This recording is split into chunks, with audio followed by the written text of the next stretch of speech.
विद्या दर्पणायते, यद विद्या दर्पणायते।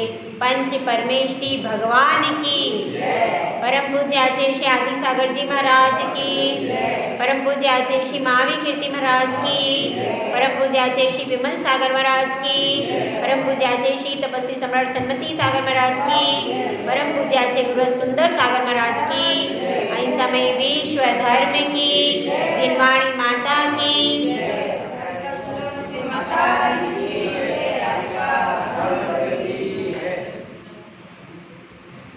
हे ज्ञानी, अपने ज्ञान का उपयोग अपने उत्थान के लिए करो तो तुम ज्ञानी कहलाओगे, और अपने ज्ञान का उपयोग यदि तुम दूसरों की चिंताओं में कर दोगे तो तुम अज्ञानी कहलाओगे।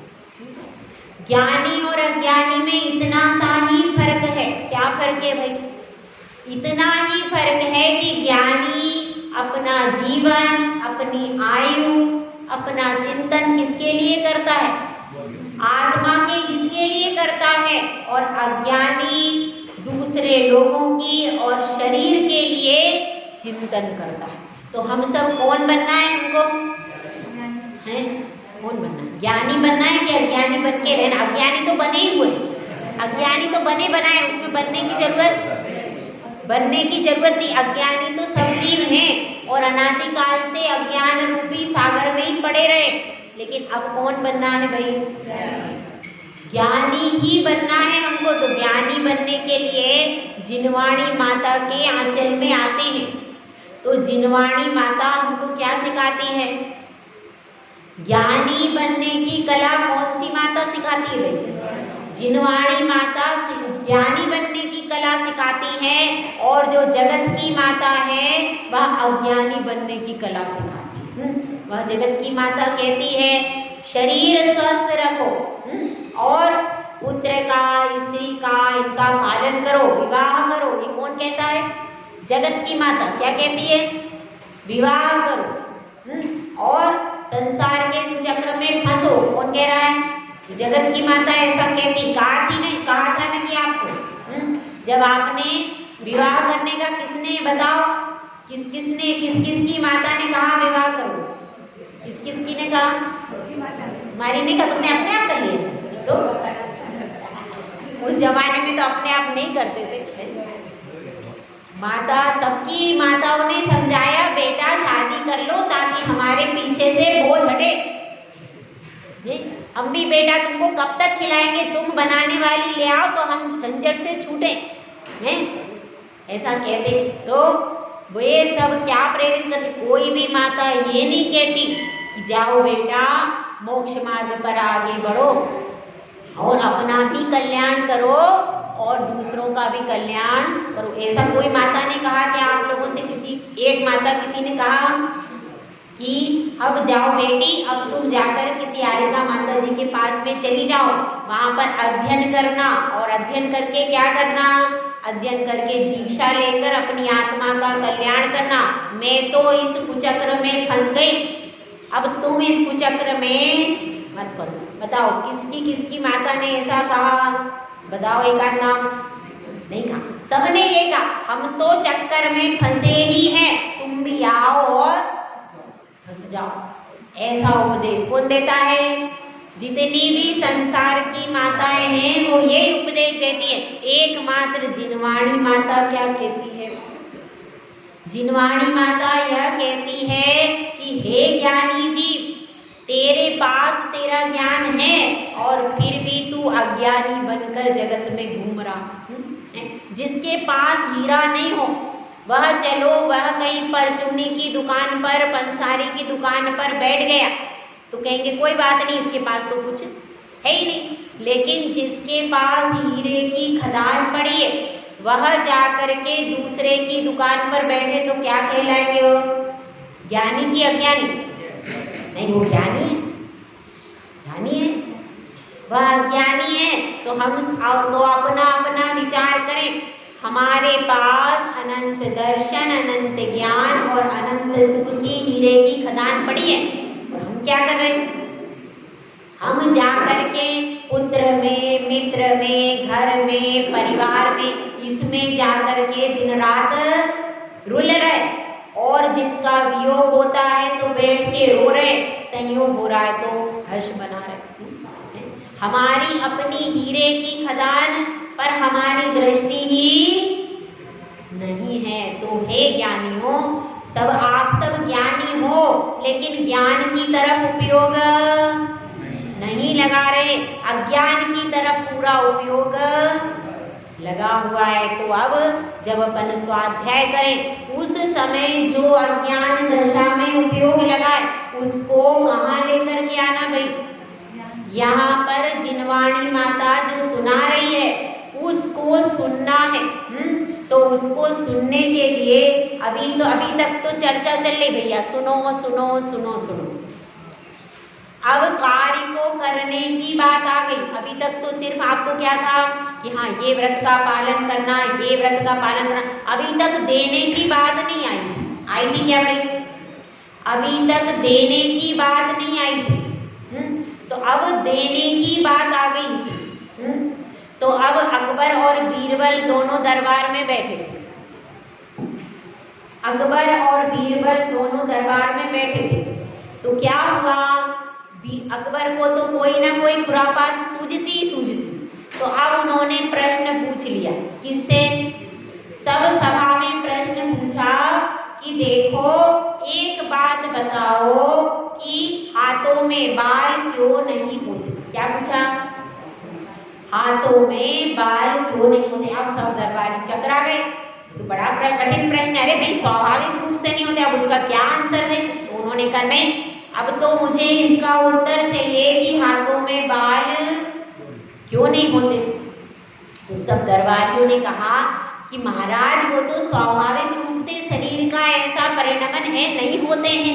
मैंने कहा नहीं, ये उत्तर मुझे पसंद नहीं आया, मेरी पसंद वाला उत्तर लाओ। तो बीरबल ने क्या कहा? बीरबल कहते हैं कि हे महाराज, आप इतने दानी हो, पुण्यात्मा हो, दिन रात आप अपना खजाना दोनों हाथों से लुटाते रहते हो, इसलिए आपके हाथ में बाल नहीं। बहुत प्रसन्न अकबर, हाँ क्या बात है, मेरी प्रशंसा भी हो गई और बढ़िया हो गया, ये अच्छा। तो वो पसंद आ गया। उन्होंने कहा हाँ ये तो बात एकदम सही, मेरे हाथ में क्यों नहीं, ये तो मुझे समझ में आ गई। लेकिन अब ये बताओ कि तुम्हारे हाथ में बाल क्यों नहीं, ये भी तो बताओ। अब एक तरफ से तो बात हुई कि नहीं, अब तुम ये बताओ बीरबल, तुम्हारे हाथ में बाल क्यों नहीं? तो वह कहते हैं, बीरबल ये उत्तर देता है कि महाराज आपकी कितनी कृपा है मेरे ऊपर, आपकी कृपा में मेरी हमेशा चांदी रहती, आप दोनों हाथों से मुझे हमेशा देते रहते हो, तो मैं लेते लेते मेरे बाल घिस गए। हाँ ठीक है, ये भी ठीक है, ये भी मुझे समझ में आ गया, ये भी बढ़िया है, लेकिन अब एक बात तो बताओ। सब पूछने लगे, अब क्या पूछ रहे? तो ये बताओ कि इतने सारे दरबारी और इतने सारे दरबारी, इनके हाथों में बाल क्यों नहीं? वो कहते हैं बीरबल कि सीधी सी बात है महाराज जी, सुनो बात ये है कि आप मुझे देते रहते हो और मैं लेता रहता हूँ, तो ये सब देख देख करके हाथ मलते रहते, तो इनके हाथ में बाल कैसे होंगे? क्योंकि देखिए आप समस्या क्या है कि तीसरा व्यक्ति फालतू में दुखी होता है, उसको ना देना है ना लेना है। अरे इसने इतना सारा दान दिया, इसके घर में क्या है, इसके घर में खजाना गड़ा है क्या? नहीं, इसने इतने लाख का दान, अभी पर्यूषण निकला है, बताओ उसने क्या, उसने 23,000 की गोली ले ली, उसने 51,000 की गोली, उसने कैसे ले ली? लेने वाले को परेशानी नहीं, देने वाले को परेशानी नहीं, देखने वाले को बहुत परेशानी होती।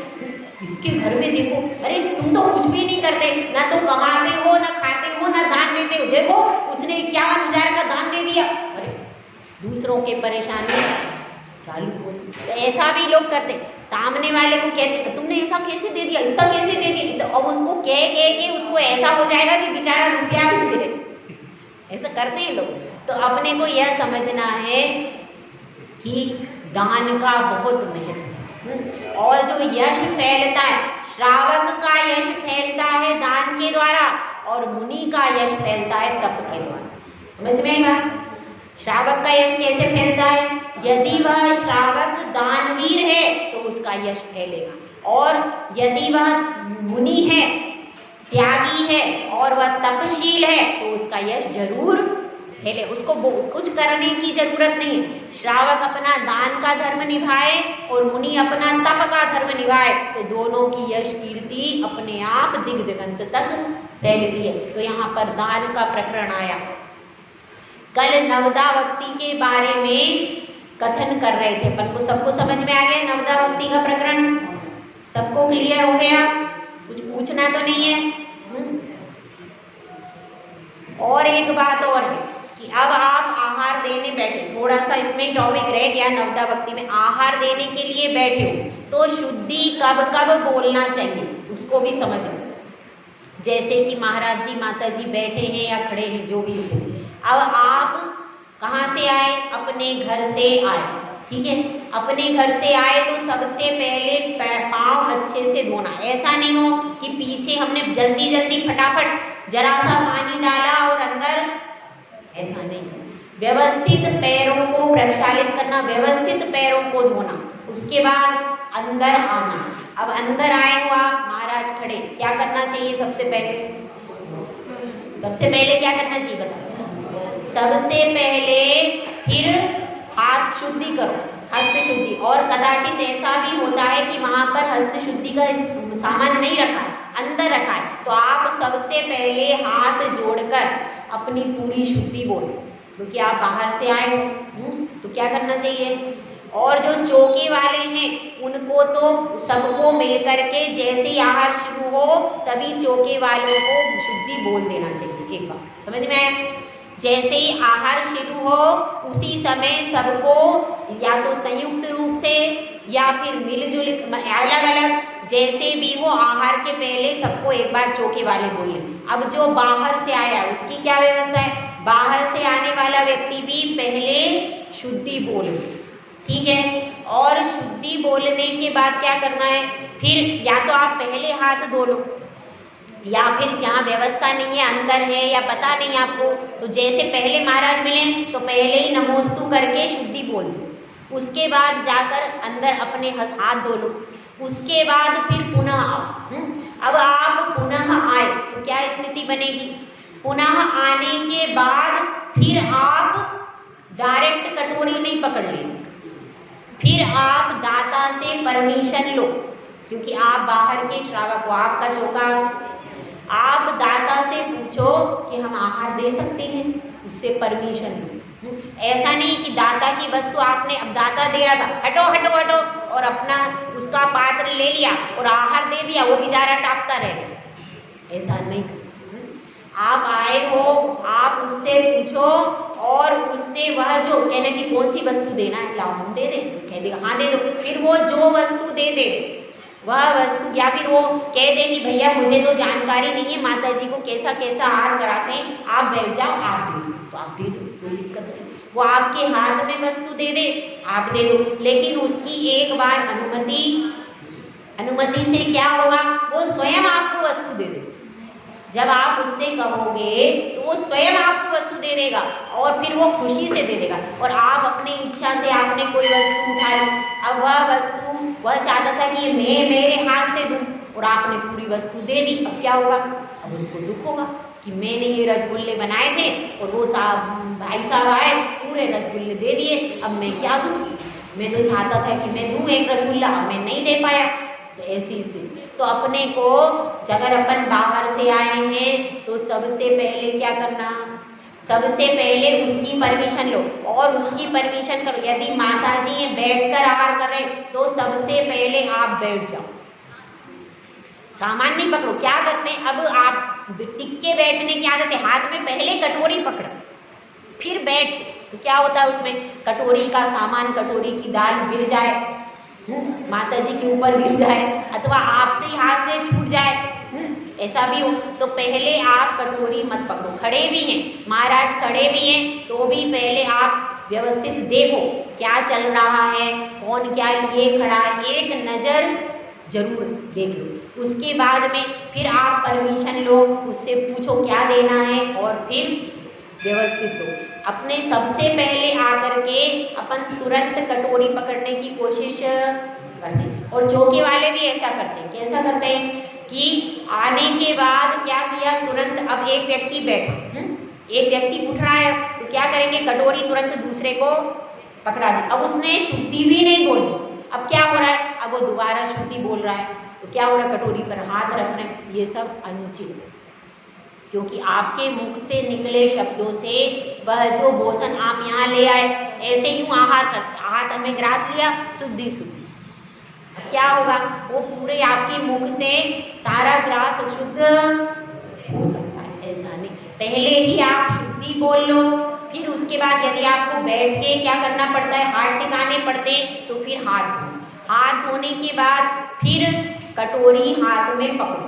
और कौन सी कटोरी, जो वस्तु चल रही है, जो वस्तु नहीं चल रही है तो आपको पता है तो आप उसको थोड़ा साइड में रख दो। उस समय तो श्रावक भी जब आहार देते हैं तो क्या करना चाहिए, सबसे पहले शुद्धि बोलो।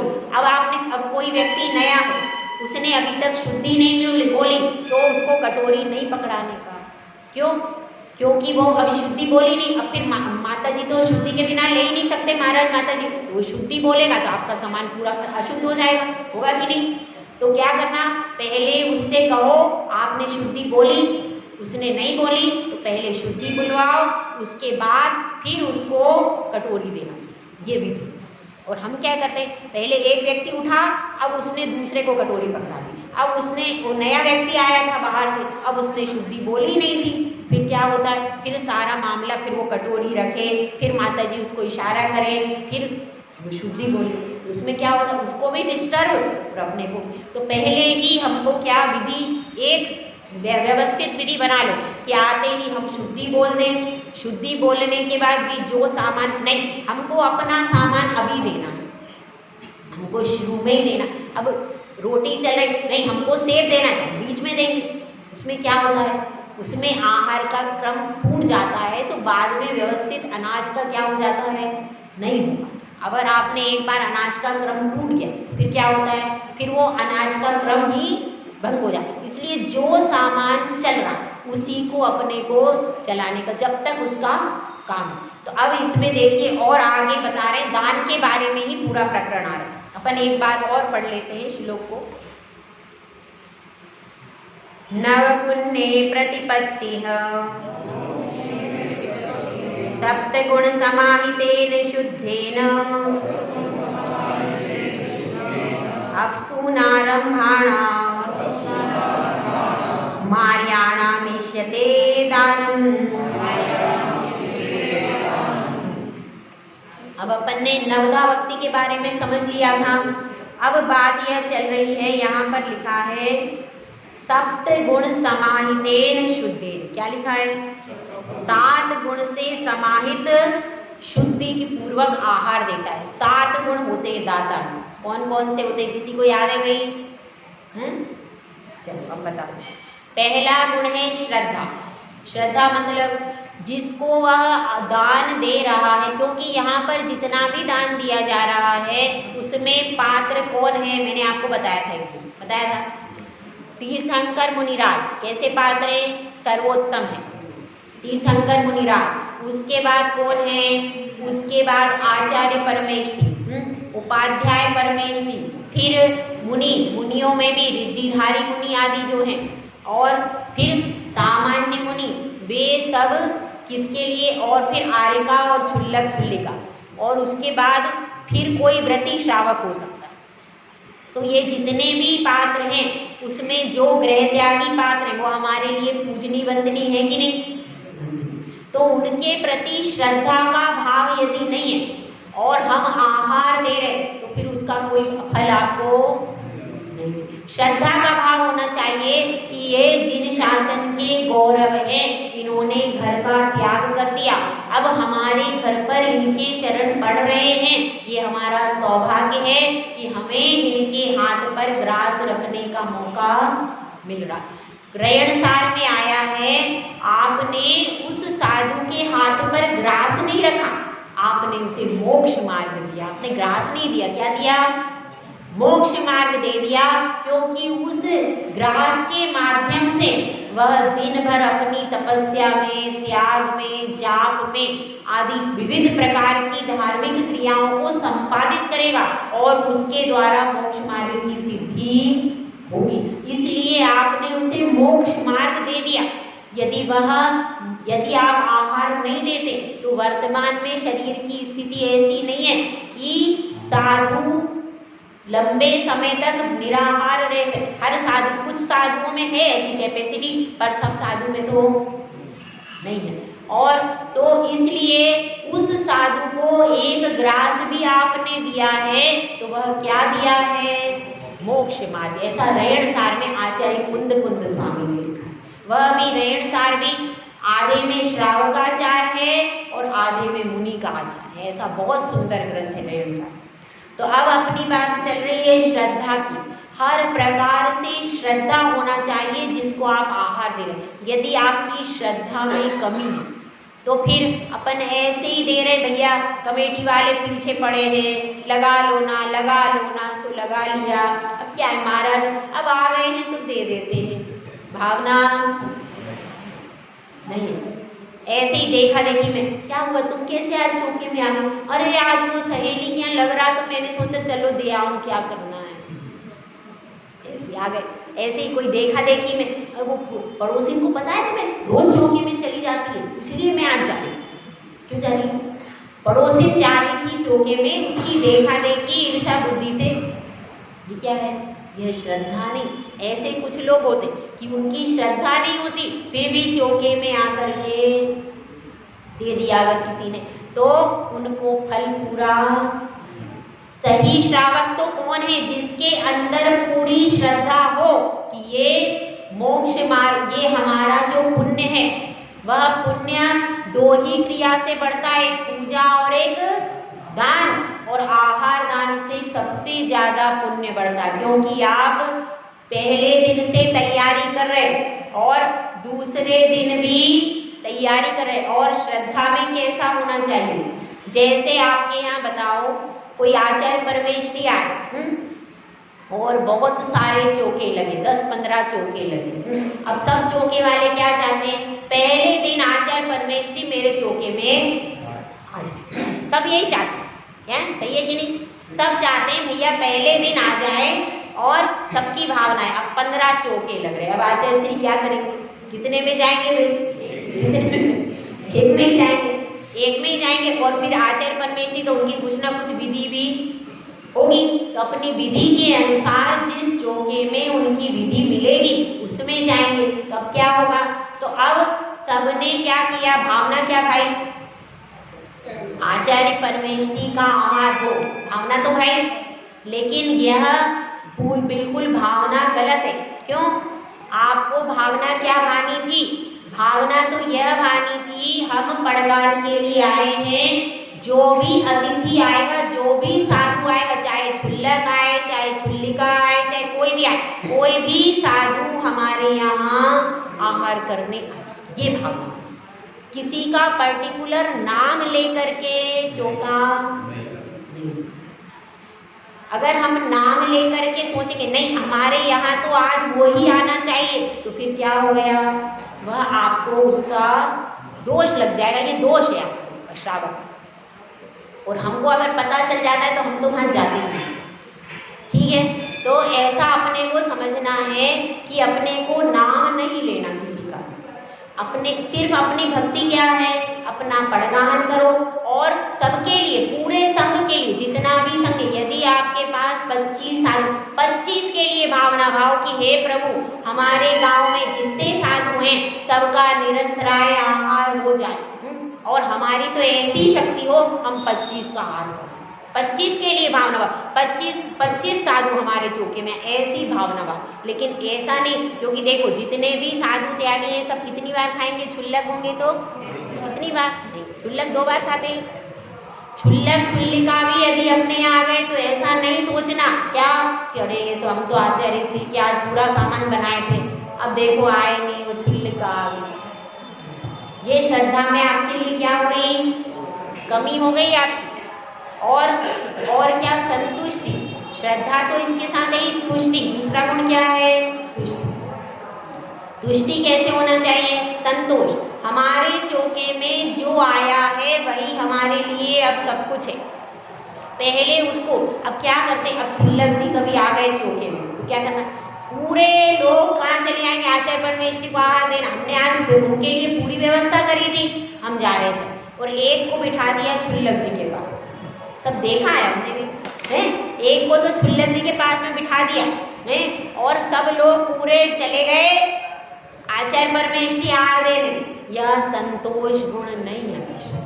संतोष गुण का मतलब जो हमने पड़गान किया विधि से, उसमें कोई भी आ गया, छुल्लक भी आ गया तो वही हमारे लिए अतिथि है। उसकी सेवा कौन करेगा? पड़ोसी को बिठा गए, तुम आहार देना, मैं जाती। ऐसा नहीं कर। जिसने चौका लगाया है उसके चौके में कोई भी साधु आया तो उससे संतोष भाव रखो। उस समय ये नहीं सोचना मुझे तो वो साधु चाहिए था, वो महाराज के लिए बोला था, वो मुनिराज आना चाहिए तो वो नहीं आए, अब मैं छुल्लक को मन को वहीं रोना चालू हो जाता है। ऐसे लोग वहीं, अरे महाराज नहीं आए, सारी तैयारी करी, सुबह से 10 मिठाई बनाई, ये बनाया वो बनाया, महाराज नहीं आए। संतोष नहीं है। क्यों नहीं है? क्योंकि हम पर्टिकुलर साधु की अपेक्षा करके चौका, इसलिए संतोष नहीं। यदि हमारी भावना ऐसी हो कि हमें तो अतिथि को आहार कराना है, हमें तो साधु को आहार कराना है, कोई भी साधु आए हमारे लिए बराबर, तो संतोष, इसको क्या कहते हैं? संतोष गुण। और क्या गुण? कि आप नहीं रुको, संतोष में भी बहुत चीजें। एक और बात है कि आपने सामान बनाया, तो अब सामान बनाया तो आपकी सामर्थ्य ज्यादा नहीं, तो आपने पड़ोसी के यहाँ देख के आए, उसके यहाँ 4 थाली, 4 तो मिठाई, 4 प्रकार के नमकीन, 4 प्रकार के फल, हाँ, और तरह तरह, तो उसका देखा देखी में आपको भी क्या हुआ? वैसा ही मुझे भी करना। तो जितना आपके पास है, जितनी चादर है उतना ही पैर पसारो। एक दिन में आप इतना सारा बर्डन क्यों करते और फिर थकते? जितना आवश्यक है साधु को उतना ही करो। कोई साधु एक्स्ट्रा ऐसा लेता नहीं। आप तो जो आप भोजन अपने लिए बनाते हो वही रहना चाहिए, उसमें कोई बहुत ज़्यादा चेंज नहीं करना। बहुत सारे आइटम बनाना ये भी अच्छी बात नहीं है भैया। आप लोगों को भी अपनी गृहस्थी चलानी है, आगे सब कुछ। ऐसा नहीं कि साधु के लिए आप इतना खर्चा कर लो कि आपके 2 महीने का पूरा राशन निपट गया, ऐसा। उसके लिए उसमें भी संतोष को धारण करना, बहुत ज़्यादा फैलाना नहीं करना, संतोष धारण करना। जितना हमारे पास है, अगर समझदार गृहिणी हो तो वो सब्जी और दाल भी इतनी अच्छी बनाएगी कि साधु बिल्कुल तृप्त हो जाएगा। और अगर समझदार नहीं है, वो 50 आइटम भी बना देगी ना, वो नहीं। और देख लेना, जब आप कम आइटम बनाओगे तो भोजन बहुत अच्छा बनता है, और आप ज़्यादा बनाते हो तो क्या होता है? वो सब बिगड़ जाता है। इसलिए लिमिट का बनाओ और लिमिट के साथ में संतोष भाव को धारण करो, देने में भी संतोष। और हम देने के लिए गए और महाराज ने क्या किया कि 2 जने सेब लेके आए हैं, 2 जने सेब लेके आए तो एक से तो महाराज ने सेब ले लिया है और एक दूसरी अम्मा से नहीं लिया। अब अम्मा के वो जाती है उसी से सेब ले, मैं कल से कुछ नहीं ले। अगर संतोष भाव धारण करना, यदि आपसे नहीं लिया तो आप दूसरे चौके में जाकर दे दो। यदि मुझसे नहीं लिया है, वैसे तो कोशिश करते हैं, हम भी कोशिश करते हैं, अगर 2 जने लेकर के आए तो दोनों से एक पीस तो ले ही ले, मतलब दोनों को संतुष्ट करने का प्रयास करते। पर कभी कोई महाराज नहीं ले रहे उन्होंने, या फिर ऐसा भी हो सकता है अब पहले मट्ठा या कोई चीज चल गई, अब आप लेके बाद में गए, अब क्या होगा? अब महाराज ले लो, अब महाराज का सिस्टम बिगड़ता है। फिर बाद में उन्होंने कोई चीज नहीं ली तो फिर क्या हो जाता है? अब हम कल से कुछ लेकर के नहीं जाते। जो आप जो द्रव्य लेकर के गए, यदि उन्होंने नहीं लिया तो भी संतोष धारण करना उसमें और ऐसा भी हो जाता है कि आप गए, आपके चोके में कदाचित अंतराय हो गया तो भी संतोष धारण करो। अंतराय के बाद भाई सब वही रोने चिल्लाने लगे, वो जिसके हाथ से हो गया उसकी तो खैर नहीं, बिल्कुल। तो इसलिए क्या है, उस समय यदि अंतराय भी हो जाए तो भी वहाँ पर कोलाहल नहीं करना। अगर किसी के कोई बाहर का आया था और उसके हाथ से मान लो अंतराय हो गया, तो आप क्या करोगे? इसने आकर मेरे चौके में और उससे एकदम कलह चालू हो गई, होती है कि नहीं? होता है ऐसा। तो ऐसा नहीं करना। उस समय संतोष, भैया साधु का इतना ही कर्म का क्षयोपशम था, हमारा इतना ही ध्यान अंतराय कर्म का क्षयोपशम था, वो जो होना था तो हो गया। अब उसके लिए कुछ करने की जरूरत नहीं। हाँ, आप अगर सावधान रहते और शोधन बार बार कर लेते तो ऐसा कुछ भी नहीं होता। क्योंकि देखिए, शोधन कितनी बार होना चाहिए? 3 बार शोधन होना चाहिए। एक बार जब आप अंदर सामान निकालोगे कटोरी में, थाली सजाओगे, उस समय पहली बार शोधन होना चाहिए।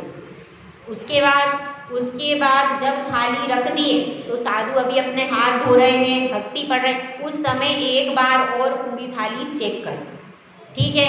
तीसरी बार अब आपने श्रावक के हाथ में कटोरी दे दी तो वह कटोरी का शोधन श्रावक को तीसरी बार जरूर करना चाहिए। क्या करने? अब बस उन्होंने दिया हाथ पे आप ग्रास, अब उसके हाथ में ही कुछ था, फिर वो तुरंत अंतराय हो जाता। तो 3 बार शोधन करने से आप 90% अंतरायों से बच सकते। और फिर किसी का विशेष कर्म का उदय हो तो उसकी तो कोई, तो अगर अंतराय भी हो जाए तो भी संतोष भाव धारण करना। अब साधु के पास भी सुबह से लेकर रात तक रो रहे, अंतराय हो गया महाराज, अंतराय करते हैं श्रावक, नहीं करते? करते हैं। तो ऐसा नहीं करना, सुबह से लेकर के शाम तक रोना, अब हम तो चौका ही नहीं लगाएंगे, हमारे तो 2 दिन अंतराय हो गए। ऐसी भावना भी नहीं आना। ठीक है, हमारे कर्म का उतना क्षयोपशम था, उतना हो गया, अब उसमें और संक्लेश परिणाम नहीं करना। तो किसी भी तरीके से अपने दान में संक्लेश परिणाम करके अपने पुण्य को छोटा नहीं करना। तो ये हो गई आपकी संतुष्टि। तीसरी क्या है? भक्ति। श्रद्धा, तुष्टि और भक्ति। भक्ति का भाव गहरा होना चाहिए। यदि भक्ति का भाव, अब देखो आप कैसे चौका लगाते हो, कड़ी ठंड भी होती है तो उस कड़ी ठंड में भी क्या होता है, आप तुरंत आप घंटों पानी में काम कर लेती हो महिलाएं, करती हो कि नहीं? कड़ी ठंड में कोई महाराज आ जाए, कोई आचार्य आ जाए तो आपको क्या है, 4 साधु का चौका लगाना है, 4 साधु के हिसाब से व्यवस्था करनी। क्या करोगी? सुबह 6 बजे से उठ करके लगोगी कि नहीं? काम में लगोगी। तो उस समय पे कैसे शक्ति आ जाती है? कैसे आ जाती है भाई? वो अपने आप, क्यों? क्योंकि उन महाराज का भी पुण्य है। आप ये मत सोचो कि आपने ही सब कुछ किया। जब आप आहार के लिए व्यवस्था करते हो तो उसमें जो साधु है उसका पूरा पुण्य आपके साथ आ जाता है। यदि आपकी श्रद्धा भक्ति की भावना होती तो क्या होता है, वह साधु का पुण्य है कि उसके लिए आप चौका लगा रहे, मतलब उसके लिए आप व्यवस्था बना रहे हो। अपनी भी व्यवस्था क्या सोच रहे हो कि हम आज शुद्ध आहार करेंगे तो साधु को कराएंगे। ये भावना कब बनी? ये उस साधु का पुण्य इसमें जुड़ा हुआ है, उससे अलग नहीं है। और फिर इस भावना से आप और ज्यादा पुण्य कमा सकते हो। आपका भी पुण्य, नहीं तो लोगों की भावना ही नहीं बनती चौका लगाने की। बहुत से लोग यहाँ भी प्रतापपुर में भी हैं कि नहीं हैं, जिनकी भावना नहीं बनती। तो आपका पूर्व का पुण्य कि आपकी भावना बनी। और दूसरी क्या चीज? दूसरी चीज यह कि उस साधु का भी पुण्य है, पुण्य से ही उसकी व्यवस्था हो रही। अगर किसी साधु का पुण्य नहीं है तो क्या होता है, या तो विधि नहीं मिलती, या फिर अंतराय हो जाता है, या कोई ना कोई कारण ऐसा बन जाता है जिसके कारण वो आहार ग्रहण नहीं कर, तो उसका भी पुण्य है और आपका भी पुण्य है। दोनों प्रकार के पुण्य मिलते हैं तब जाकर के कहीं आहार होता है। तो अब इसमें दूसरी बात क्या है? भक्ति होना चाहिए। तीसरी क्या है? तीसरी है विशेष ज्ञान, विवेक होना चाहिए, विज्ञान। विज्ञान मतलब आपको विवेक होना चाहिए कौन सी वस्तु कब देनी क्या देनी। अब अनार का जूस चल रहा, उसके ऊपर से एक महिला है, माता जी दूध ले लो, कैसे ले लें बताओ? नहीं ले सकते। क्यों? एक वस्तु के अनार और दूध विपरीत है, अनार के ऊपर कह के मट्ठा ले लो, अब कैसे ले लो? वो विपरीत है। विपरीत गुण की दो वस्तुओं को एक साथ नहीं देना। और अब कोई तो समझदार साधु, उसको सब मालूम है, हमको तो गुरुजी ने सब सिखा दिया है कौन सी चीज के ऊपर कैसे क्या करना। तो अब तो समझ, अब कोई नया है, नया साधु है, उसको नहीं पता, कदाचित वो ले लेवे तो क्या होगा, उसको तकलीफ हो जाएगी। तो इसलिए श्रावक को भी ये विवेक होना चाहिए कौन सी चीज के ऊपर कौन सी चीज नहीं देनी। जैसे अनार का जूस है, उसके ऊपर मट्ठा नहीं दे सकते, दूध नहीं दे सकते, और एक साथ दो जूस भी नहीं देते। यदि एक अनार का जूस है, दूसरा सेब का जूस है, एक साथ नहीं देने का, उसको थोड़ा सा बीच में गैप दे करके दो। एक साथ आपने सारे जूस ही जूस पिला दिए, क्या होगा? सब गड़बड़ हो जाए। लिक्विड के साथ में बीच में ठोस आहार रहता है तो उससे पेट में टिका रहता है, और लिक्विड भी देना जरूरी है ताकि गला उनका तर रहे। तो इस सब का सलाद कैसे देना है, और गर्मी में कैसे आहार देना है, सर्दी में कैसे आहार देना, इसका भी विवेक रखना। गर्मी की वस्तु सर्दी में नहीं चलाना, और सर्दी की वस्तु गर्मी में नहीं चलाना। अब आप सर्दी का मौसम है और आप ठंडा, बिल्कुल ठंडा दूध लेकर आए, क्या होगा? वह साधु को नुकसान कर जाएगा। तो सर्दी में कैसी वस्तु चाहिए? गर्म वस्तु चाहिए। और गर्मी में यदि आप ठंडी वस्तु भी ले आओगे तो साधु झेल लेगा उसको, लेकिन सर्दी में यदि वो ठंडी वस्तुएं खा लेगा तो क्या हो जाएगा? बीमार हो जाएगा। इसका ध्यान रखना।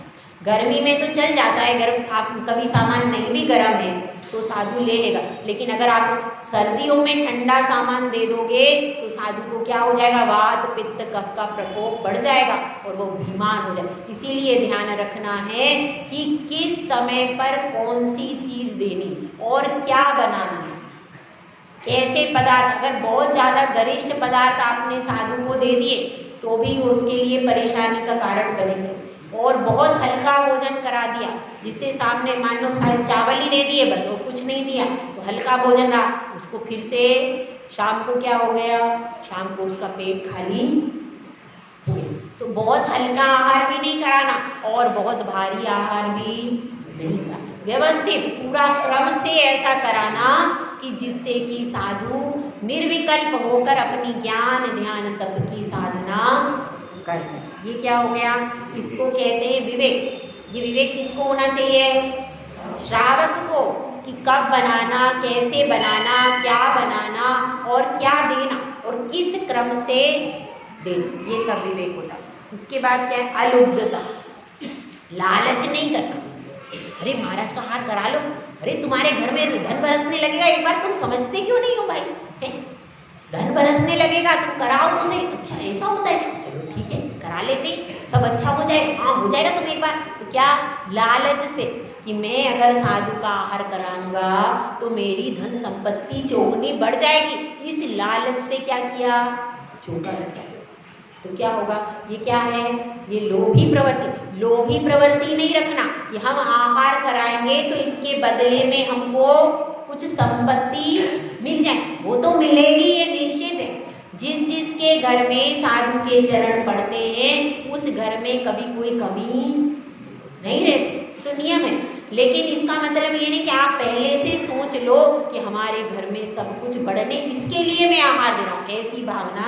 हमारी भक्ति है, उस भक्ति के कारण हम आहार दे रहे हैं। हम कोई कॉन्टेक्ट बेसिस पे निर्णय करके आहार नहीं दे रहे। तो अलुब्धता, उसमें लालच की स्थिति नहीं होना चाहिए। और क्या है? क्षमा। क्षमा भाव कैसे होता है? क्षमा भाव ऐसे होता है कि चौके में कई बार ऐसा जैसे अंतराय हो जाता है। अब अंतराय हो गया, उस श्रावक को आप क्षमा करना पड़ेगा। आप क्षमा नहीं करें, उस पर यदि गुस्सा करोगे तो आप सच्चे श्रावक। अब उसके हाथ से बाय चांस अंतराय हो गया तो उसको क्षमा करो। अरे भैया अगली बार तक याद रखते, अभी भी किसी के घर अगर बाहर वाले का किसी से अंतराय हो जाएगा तो दूसरी बार जो तीसरी बार भी साधु आएंगे तो गा देगी, अरे माता जी अच्छा हुआ, आपका तो अच्छा हो गया। अब पहले वो साधु आए थे, वो एक महिला है वहाँ पे रहती है, वो आई थी, हमारे यहाँ अंतराय हो गया, क्या कर रहे उसको अभी तक। तो ये लोग भूलते नहीं, तो उसको क्षमा करो। उसने यदि आपके यहाँ आ करके गलती आपकी, जब वो महिला आहार देने आई तो आप चौके वाले का कर्तव्य है, क्या करना चाहिए, वह जैसे ही आहार देने आई उसको कहो अम्मा रुको, और फिर अपना पूरा शोधन करो, उसके हाथ धुलवाओ और फिर क्या करो, शोधन करो ग्रास अच्छे से, और उसके बाद में उसको शुद्धि बुलवा कर दो। ये आपका कर्तव्य, चौके वाले का कर्तव्य। कोई भी बाहर से आता है पहले उसके हाथ हस्त शुद्धि देखो, उसके बाद क्या करो, उसके बाद जो आप सामान दे रहे उसको बिना शोधे उसके हाथ में आपने क्यों पकड़ाया, गलती किसकी, और वो अपना सामान भी लेके आया तो कोई एक समझदार व्यक्ति है, आंख वाला व्यक्ति पहले उसका सामान लेकर के शोधन कर, उसको डायरेक्ट देना। आप लाए हो, आप अपना सामान या तो स्वयं शोधन करो या फिर किसी से शोधन करवाओ, और फिर शोधन करने के बाद में यदि आप दोगे तो बहुत सारे अंतराय टल जाए, इसलिए सावधानी की ज़रूरत है। तो अब इसमें क्या है, अगर किसी ने चौके में आकर के आपकी कोई चीज़ उठा करके दे दी, पूरी चीज़ दे दी, आप देना चाहते थे उसने दे दी, तो उसके ऊपर क्रोध नहीं करना, शांति रखना, उस समय उसको क्षमा करना। किसी ने डिस्टर्ब कर दिया, बीच में आकर के कोई क्रम भंग कर दिया, और कुछ ऐसे भी होते हैं कि पूरा आहार उन्होंने दे दिया, आपको बैठने की जगह भी नहीं दी, तो भी आप क्रोध, आपस में भी कोई विवाद हो जाए, कुछ भी हो जाए, तो जिस समय महाराज माता जी चौके में, उस समय तो क्रोध नहीं करना, बाद में तो आप करोगे। तो इसलिए क्या है, उस समय पर कम से कम क्षमा भाव धारण करना चाहिए। कदाचित किसी के हाथ से अंतराय हो जाए, कुछ गलती हो जाए आपके चौके में, तो उसको क्षमा करना, नहीं तो ऐसा नहीं आपके क्लेश के कारण वह कभी चौके में आए ही नहीं, और आए भी अपना चौका भी नहीं लगाए, ऐसे भी लोग हो जाते हैं, हम तो चौका भी नहीं लगाएंगे, कोई अंतराय हो जाएगा तो क्या करेंगे, ऐसी। तो कोई धर्म से टूटे नहीं, हमारे निमित्त से सब धर्म से जुड़ना चाहिए, ऐसी भावना। और क्या चीज़ है, ये 7 गुण हो गए, कौन से, और सत्व, सत्व का मतलब है शक्ति, कितने हो गए, श्रद्धा, तुष्टि, भक्ति, विज्ञान, अलुब्धता, क्षमा और सत्व। सत्व मतलब शक्ति, कितनी आपकी शक्ति है। यदि आपके पास कम द्रव्य है तो आप उतना ही उसी द्रव्य में अपनी थाली सजाओ, ये नहीं सोचना उसने 4 थाली सजाई थी तो मुझे भी 4 ही सजाई, ऐसा नहीं। जितनी आपके पास शक्ति है, आपके पास दाल रोटी है तो आप दाल रोटी रखो, ऐसा नहीं है कि दूसरे ने किया वही हमको। जितनी उधार लेकर के और दूसरों से लेकर के ऐसा सामान साधु के लिए योग्य, जितनी आपकी सामर्थ्य है उसी के अनुसार लगाओ। और इतना तो भक्ति का प्रताप है कि जिन शासन में कोई ऐसा घर खाली, सबके पास पर्याप्त, यहाँ भी कोई नहीं होगा ऐसा, भले ही वो चौका लगाए अथवा ना लगाए वो एक अलग, लेकिन किसी के घर में भी ऐसी स्थिति सबके घर में भरपूर है, और बेड़वा वाले आदिनाथ भगवान की कृपा पूरे परदापुर पे है कि नहीं है, उसी से सब कुछ आपका। और इतने गुरु आचार्य पुष्पदंत सागर महाराज जी और भी कई सारे गुरुओं के चरण आपके घरों में ऐसे अंकित हुए हैं कि उसके प्रताप से कमी नहीं होगी। तो अब अपनी बात यही चल रही है कि यहाँ पर दाता के 7 गुण समझ में हो गए, सबको याद हो गए। ये आप लोगों के ही गुण है, मेरे नहीं है, किसके हैं, ये सब आप लोगों के गुण हैं। तो जब दाता जो होता है, नवदा भक्ति और ये 7 गुण, इसको कहते हैं 16। कितने हो गए, 9 और 7? हाँ भाई, सब कौन से स्कूल में पढ़े भाई सब? सबको आती है गिनती, हमारी कमजोर हो सकती है, आपकी तो सब अच्छी है। कितने हो गए, 9 और 7? 16। जो 16 कहते हैं ना, वो ये 16 कि 9 तो नवदा भक्ति के और 7 दाता के गुण, इसको 16 कहते हैं। समझ में आए? और 16 की क्या परिभाषा? ये भी एक परिभाषा है 16 की, मतलब श्रावक को पूरे 7 गुणों से सहित होना चाहिए और नवदा भक्ति भी पूरी करना चाहिए। ये क्या कहलाता है? ये 16 कहलाता है, इसको 16 कहते हैं। और द्रव्य, क्षेत्र, काल और भाव, वो 4 प्रकार की शुद्धि भी 16 के अंतर्गत आती है। वो भी 4 चौक 16 के हिसाब से करते हैं, तो वो भी 16 के अंतर्गत आते हैं। तो इसको भी क्या कहेंगे? मतलब एक श्रावक को केवल वो 16 नहीं करना, वो तो करना ही है, वस्त्र की शुद्धि आदि, लेकिन उसके साथ में इन 16 बातों का भी ध्यान रखना। ये क्या हो गया? ये आप लोगों की पूरी क्रिया के बारे में बता दिया कि आप जब दान दो तो उसमें कौन सी चीजें आना चाहिए। ये दान की विशेषता कौन सी है? नवदा भक्ति और 7 विशेष गुण, इनसे ही दान देना चाहिए, तब आप दान के पात्र बनते हैं। ठीक है, और अब पात्र की विशेषता क्या क्या है? सूना किसको कहते हैं मालूम है ना? पंचसूना, पंचसूना तो आपको मालूम ही है, क्या क्या है बता दो एक बार। पीसना, कूटना, बुआरी, पानी छानना और चूल्हा जलाना। तो वे पंचसूना जो है, यह यदि श्रावक इस भावना से करता है कि मैं अपने लिए भोजन बना रहा हूँ, अब इसमें जो अतिथि आएंगे उनको आहार दान दूंगा, तो वह पंचसूना पाप भी कैसा हो जाता है? अब इसमें शिष्य पूछ रहा कि गुरुदेव पंचसूना तो पाप ही है, वो तो पुण्य है ही नहीं, तो वह पुण्य कैसे हो जाएगा? वह तो पाप ही है और आप कह रहे हो कि ये नवदा भक्ति से पुण्य हो जाएगा, तो कैसे हो जाएगा? तो उसका उत्तर गुरुदेव यहाँ पर दे रहे हैं। गाथा नंबर 114। गृह कर्मणापि निचितं कर्म विमार्जि खलु गृह विमुक्तानां अतिथीनां प्रतिपूजा रुधिर्मलं धावते वारी गृह कर्मणापि निचितं कर्म विमार्जि खलु गृह विमुक्तानां अतिथीनां प्रतिपूजा रुधिर्मलं धावते वारी। अब दान कैसा होता है और दान का फल क्या है, इस बारे में बता रहे हैं आचार्य परमेश जी।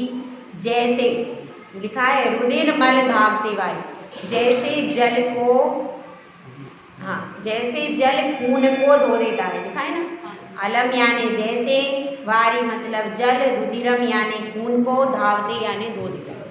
जैसे जल खून को धो देता है, उसी प्रकार ग्रह रहित निर्ग्रंथ, ग्रह विमुक्ता नाम का अर्थ क्या है? जो घर से मुक्त है, जिनका घर का त्याग है, ऐसे साधु जो हैं वह ऐसे अतिथियों के द्वारा क्या होता है? प्रतिपूजा, प्रतिपूजा मतलब दान, प्रतिपूजा का अर्थ यहाँ पर दान है, पड़गामन आदि करके जो किया जाता है ना, वो सब दान है। उसके बाद गृह कर्मणा, गृह कर्मणा मतलब गृहस्थी संबंधी पंचसूना पाप, तो उससे क्या हो जाता है? संचित अथवा सुदृढ़ भी कर्मम, कर्म को खलु निश्चय से विमाष्टि नष्ट कर देता। समझ में आई बात? जिस प्रकार से खून को जल धोता है, रुधिर को धोने के लिए क्या चाहिए? दूध।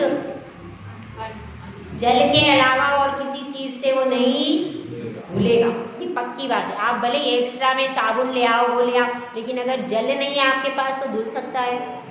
साबुन में अलग विशेषता हो सकती है, कोई सोडा लेके आ रहा है, कोई कुछ लेके आ रहा है, कितने निरमा है और भी चीज, साबुन में विशेषता हो सकती है, लेकिन जल के लिए कोई दूसरा ऑप्शन, कोई और ऑप्शन बता दो भाई। यहाँ पर साबुन में नया आविष्कार हुआ जल के लिए कोई ऑप्शन नहीं। साबुन में हो सकता है आप कोई टाइड लेके आ रहा है, कोई निरमा लेके आ रहा है, कोई आला लेके आ रहा है, कोई कुछ लेके आ रहा है, उसमें बहुत सारे ऑप्शन हैं, लेकिन जल के लिए कोई ऑप्शन नहीं। तो इसीलिए यहाँ पर बताया है कि जिस प्रकार से रुधिर सहित वस्त्र है तो उसको धोने के लिए आपको जल चाहिए, उसी प्रकार से आपका जो गृहस्थ ने कर्म किए पंचसूना पाप के, तो वह सब पाप कार्य है।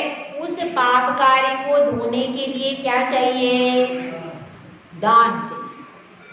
यदि आप दान दे देते हो, साधु को दान दोगे, तो वह जो भी आपने पंचसूना का आरंभ किया है वह दान के प्रभाव से कैसा हो जाता है?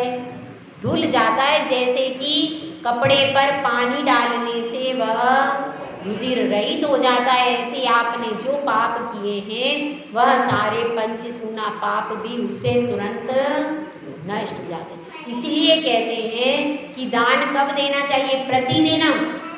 प्रतिदिन आप पंचसूना पाप करते हो तो वह कैसे धुलेगा? तो प्रतिदिन दान दो। इसीलिए पहले क्या होता था, घर घर में चौका इसीलिए लगता था क्योंकि सब समझदार थे।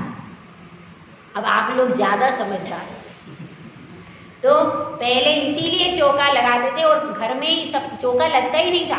पहले कुएं का पानी ही रहता था, हाथ की चक्की रहती थी, तो क्या होता था घर में सब शुद्ध।